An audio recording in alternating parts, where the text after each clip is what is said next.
وزیراعظم کے معاون خصوصی شہباز گل نے اسلام آباد میں پریس کانفرنس کرتے ہوئے کہا، کیپٹن ریٹائرڈ صفدر کی گرفتاری کی تمام فلم ان کے کیمرہ مین نے شوٹ کی۔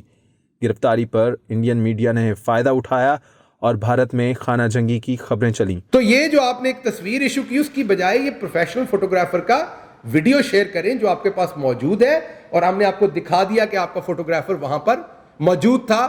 ہر سیکنڈ کو فلم کر رہا تھا، وہ پراپر کپڑوں میں تھا، وہ سو کے اٹھا ہوا نہیں لگ رہا تھا، صبح کے 5 بجے جو اس کا الرٹنس تھا وہ ٹرائی پوڈ پہ تھا، تمام چیزیں آپ کو نظر آ رہی ہیں۔ مزید ان کا کہنا تھا، گزشتہ 40 سال سے 2 ٹبر سیاست میں آ گئے، ان دونوں خاندانوں کو جھوٹ میں پی ایچ ڈی کی ڈگری دینی چاہیے۔ دوسرا یہ کہ جب یہ تصویر کھینچی گئی تو اندر کے لیچ کو تو دکھایا گیا باہر پڑا ہوا، باہر دروازے کے اوپر کسی قسم کی، ایون جو مریم صفدر نے تصویر ایشو کی، دروازے پہ کسی قسم کے چھوٹے سے سکار کی، رگڑ کی، نشان کی کوئی جگہ نہیں ہے، سوائے وہ لیچ ٹوٹا ہوا ہے۔ اس کا مطلب ہے دروازہ اندر سے ہی توڑا گیا ہے، باہر سے اس کے ساتھ کسی قسم کی زور زبردستی نہیں ہوئی۔ اب کمرے کے اندر کس نے جا کے دروازہ توڑا، اس کا جواب مریم صفدر صاحبہ نے اور کیپٹن صفدر صاحب نے بتانا ہے کہ اندر کون تھا جس نے اندر سے دروازہ توڑا۔